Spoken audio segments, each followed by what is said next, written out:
समद को एक दिन पौधों को पानी देते हुए ख्याल आया कि मुझे दादा जान से एक सवाल करना चाहिए। उसने कहा, दादा जान, नमाज पढ़ना क्यों ज़रूरी है? दादा जान ने कहा, बेटा, अल्लाह ताला ने हमें इतनी नेमतों से नवाजा है, उसके शुक्र के लिए हम नमाज अदा करते हैं।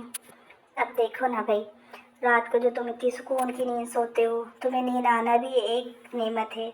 दिन में तुम्हारे पास इतनी एनर्जी होती है, तुम्हारे पास सेहत है, तुम खेलते हो, तुम पढ़ते हो, ये सब नेमतें ही हैं। अगर उसके बदले में हम एक नमाज अदा करते हैं तो क्या बुराई है? अब देखो ना, दिन होता है, रात होती है, हमारे प्लेटों में नित नई किस्म की अक़साम की चीज़ें हम खाते हैं, सब्जियां, फल, हर नेमत अल्लाह ताला ने हमें अता की है। और तुम्हें ये पता है, तुम्हारे वालिदैन, तुम्हारी अम्मी, तुम्हारी बहन, ये सब नेमतें हैं। और तो और दादा दादी भी तुम्हारे लिए एक नेमत हैं। वो तुम्हें कोई ना कोई अच्छी बात बता ही देते हैं।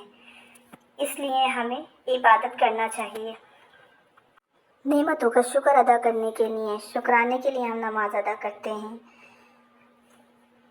समद बहुत गौर से ये सारी बातें सुन रहा था। उसे अपने सवाल का तसल्ली बख्श जवाब मिल चुका था। वो बहुत खुश था। उसने पक्का इरादा किया कि वो कभी नमाज नहीं छोड़ेगा, बल्कि कज़ा करने से भी बचेगा।